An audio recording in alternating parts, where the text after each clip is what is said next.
एक कहावत है, रसिकन संत बिना रंच न उपजे प्रेम।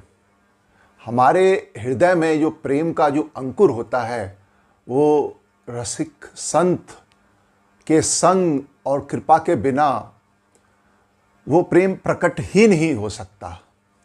और उनके ग्रंथ, उनकी वाणी, उनका संग ही एक माध्यम है जिससे प्रभु का प्रेम आपके हृदय में प्रकट हो सकता है, अन्यथा असंभव है। भगवान आपको मीठे तभी लगेंगे जब आपको कोई प्रत्यक्ष में प्रेम करने वाला हो। और संत भगवान के प्रेम का प्रत्यक्ष उदाहरण होते हैं।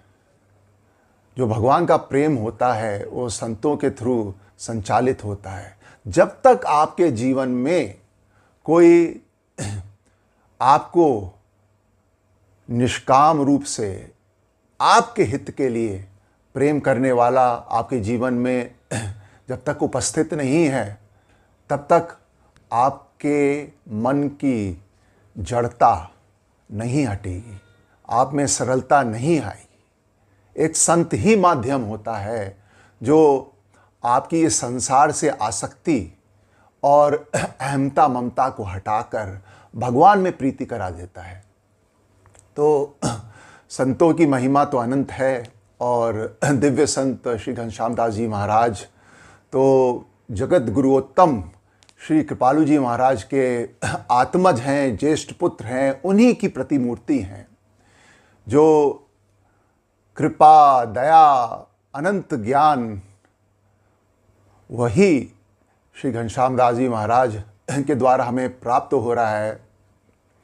और श्री जगत गुरु कृपालु जी महाराज के ही शब्द हैं, उन्हीं की वाणी है कि हमें प्रत्यक्ष में महापुरुष आवश्यक है, नित्यांत आवश्यक है, क्योंकि वही हमें शरणागति, उसी की गाइडेंस में हमारी शरणागति पूर्ण होगी। तो हमें एक प्रत्यक्ष में गाइड चाहिए जिसके मार्गदर्शन में हम भगवान को सही सही पुकार सकें।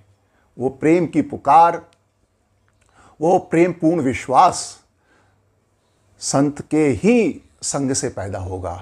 तो उनके विषय में जो कहा जाए कम है।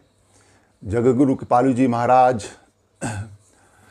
श्री घनश्याम दास जी महाराज